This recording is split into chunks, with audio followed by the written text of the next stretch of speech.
Hello. నమస్తే. నేను మీ Ramakrishna. Welcome to fit fashion and forward.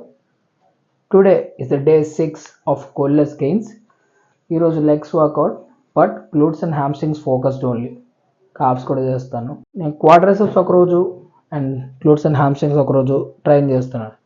ఇలా చేయడం వల్ల ఆ మజిల్ గ్రోత్ అండ్ రికవరీ చాలా బాగుంటుంది. రెండు కలిపి చేయడం వల్ల సోర్నెస్ ఎక్కువ, రికవరీ సరిగ్గా అవ్వట్లేదు. అందుకనే ఇంకెందుకు లేటు, పదండి జిమ్కి వెళ్దాం. కమన్. డైలీ వార్మప్ కంప్లీట్ చేశాక లెగ్ అంటూ స్పెసిఫిక్ వార్మప్ ఉంటుంది. అది ఇదే. ఈ వార్మప్ అయ్యాక first exercise is lying leg curl. It's the best isolation exercise for hamstrings. నేను 3 సెట్స్ చేశాను. 15, 12, 10 రెప్యుటేషన్స్ కింద. వెయిట్స్ కొంచెం హెవీ వెళ్ళాను, బట్ కంట్రోల్డ్గా చేశాను. Second exercise for hamstrings is Roman and deadlift. ఈ ఎక్సర్సైజ్ ఇంపాక్ట్ అనేది lower back, glutes and hamstrings పై పడుతుంది. రెపిటేషన్స్ 15, 12, 10 3 సెట్స్ కింద చేశాను. వెయిట్స్ కూడా 20 kgs స్టార్ట్ చేసి లాస్ట్ సెట్ 60 kgs వరకు ఇంక్రీజ్ చేశాను. Slow and complete range of motion use చేసే ఎక్సర్సైజ్ కంప్లీట్ చేశాను. Next exercise is standing good morning on power squat machine. ఇది చాలా underrated and tough moment. Why? Because extension అనేది hamstring మీద ఎక్కువ ఉంటుంది అండ్ పైకి వచ్చేటప్పుడు గ్లూట్స్ కాంట్రాక్ట్ చేయాలి. అలా చేయలేకపోతే ఆ వెయిట్ అంతా లోవర్ బ్యాక్ మీద పడి పెయిన్ వచ్చే ఛాన్సెస్ ఎక్కువ. అండ్ అందరూ అంత ఫ్లెక్సిబుల్గా ఈ ఎక్సర్సైజ్ కంప్లీట్ చేయలేరు. నేను ఇది 50 kgs స్టార్ట్ చేసి last set 100 kgs 10 reps complete చేశాను with slow and perfection. Next exercise is abductor machine, అంటే అవుటర్ రైస్. ఇది నేను డైరెక్ట్గా 15 రెపిటేషన్స్ 3 సెట్స్ ఫుల్ స్టాక్ పెట్టేసి కంప్లీట్ చేసేసాను. Next exercise is hip thrust on lying leg curl machine. ఇది కొంచెం arrange చేసుకోవడం కష్టం. ఆ పొజిషన్లో ఉండడం కొంచెం కష్టం. ఎవరైనా సపోర్ట్ ఉండాలి. ఇది నేను లైట్ వెయిట్ నుంచి స్టార్ట్ చేసి హెవీ వెయిట్ వరకు పర్ఫామ్ చేశాను విత్ 3 సెట్స్ ఆఫ్ 15, 12, 10 రెపిటేషన్స్.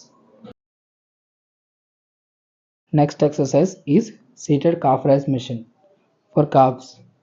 మీరు అబ్జర్వ్ చేసినట్టుంటే నేను లెఫ్ట్ 3 రెపిటేషన్స్ ఎక్స్ట్రా చేస్తున్నాను, ఎందుకంటే ఇంబ్యాలెన్స్ ఉంది అందువల్ల. ఇది నేను 3 sets 15, 12, 10 repetitions and starting weight 20 kgs start చేశాను. And next set direct 40, last set 45 kgs end చేశాను. Last exercise is tibial raise. ఈ మిషన్ చాలా జిమ్స్లో ఉండదు. చాలామంది మజిల్ నెగ్లెక్ట్ చేస్తారు, ఈవెన్ నేను కూడా.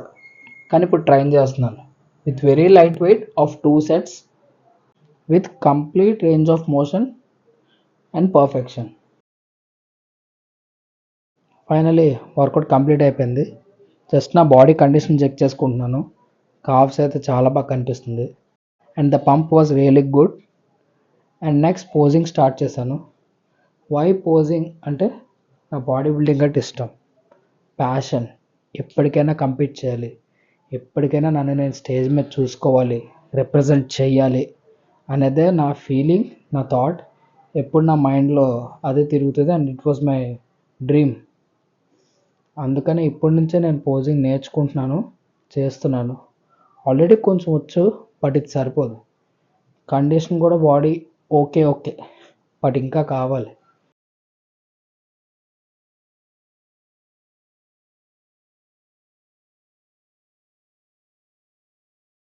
నాకున్న ప్లస్ పాయింట్ ఏంటంటే వ్యాక్యూమ్. అది అందరికీ రాదు.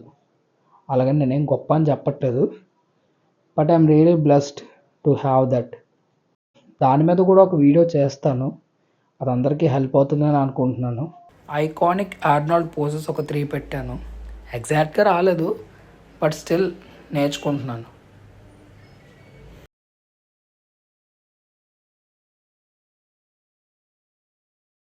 హలో. ఈరోజు మార్నింగ్ బ్రేక్ఫాస్ట్, లంచ్, డిన్నర్ ఇవేవి రికార్డ్ చేయలేదు. I'm sorry for that. Why? Because it's a cheat day for మీ.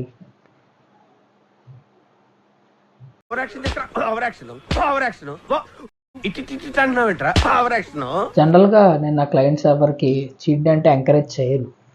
ఒకవేళ వాళ్ళు చేసినా నేను ఒప్పుకోను.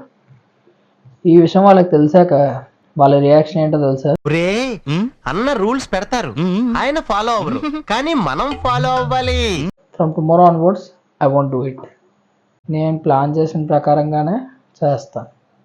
ఈ చీట్ డేస్ అయితే ఎంకరేజ్ చేయను. అనుకోకుండా జరిగిపోయింది.